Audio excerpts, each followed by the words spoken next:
Do you remember that time you met your wife? You people could run around the beach like little kids.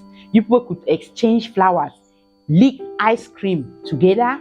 Hello, this is Aunty Mary bringing biblical truths to life, especially in light to the family being the basic unit of our society.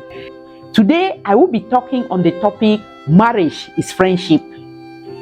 The best daily choices that we have to make when we are married is the choice that will promote joy, growth, and repair love between you and your spouse. Marriage is God's greatest gift to mankind. It is a mystery where two people come together to become one flesh. Marriage becomes stronger when there is care, companionship, and the need to make each other happy.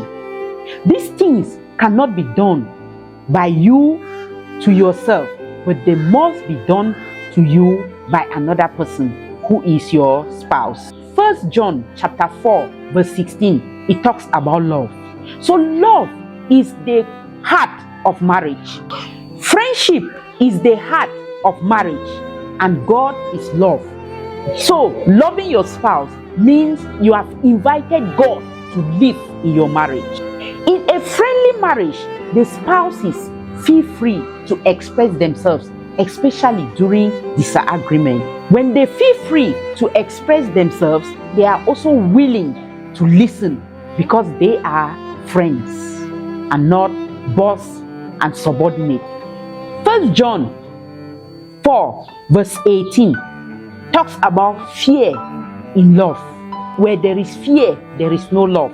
In a marriage where one spouse is the boss, the spouse who is the subordinate feels a lot of fear, frustration, pain, and hopelessness.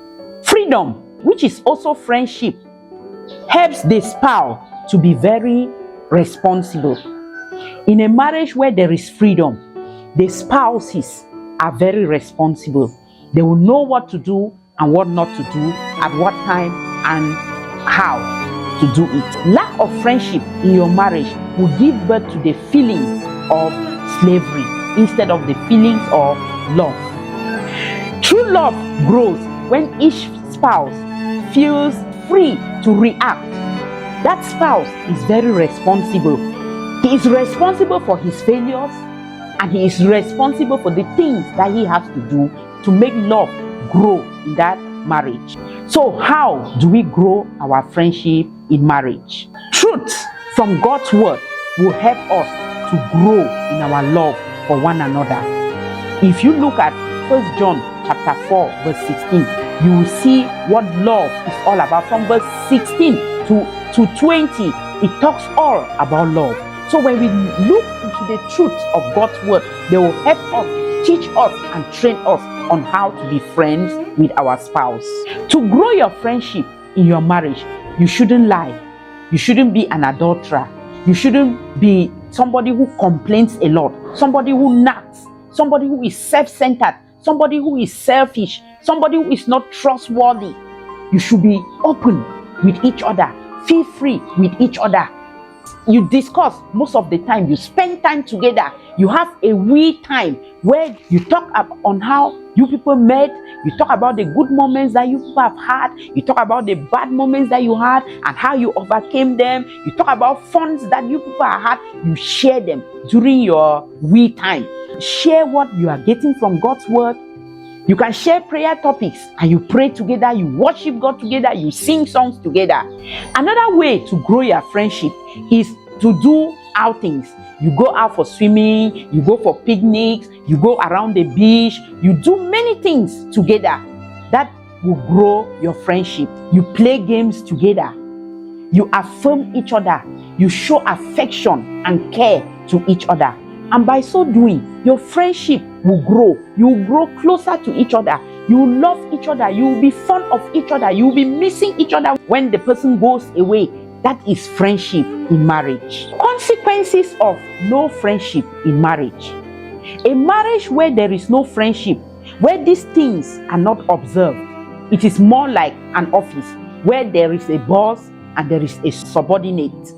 One spouse controlling the other one.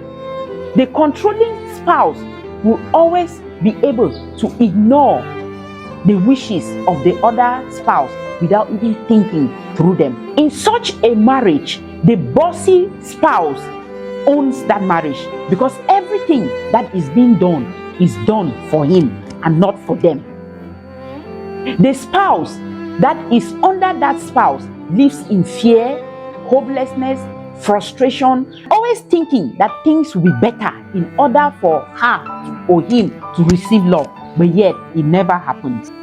That spouse who is under the boss would try his or her best to do everything right to see that the relationship becomes stronger, the relationships becomes lovable, but it will never happen because there is no friendship in that marriage.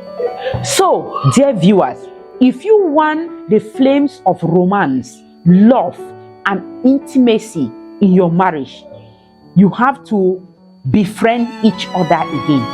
Start all over again. The same things you did to woo that woman to yourself or to woo that man to yourself before courtship, do those things again, and your friendship will catch flames again, and your marriage will keep being better and better every day.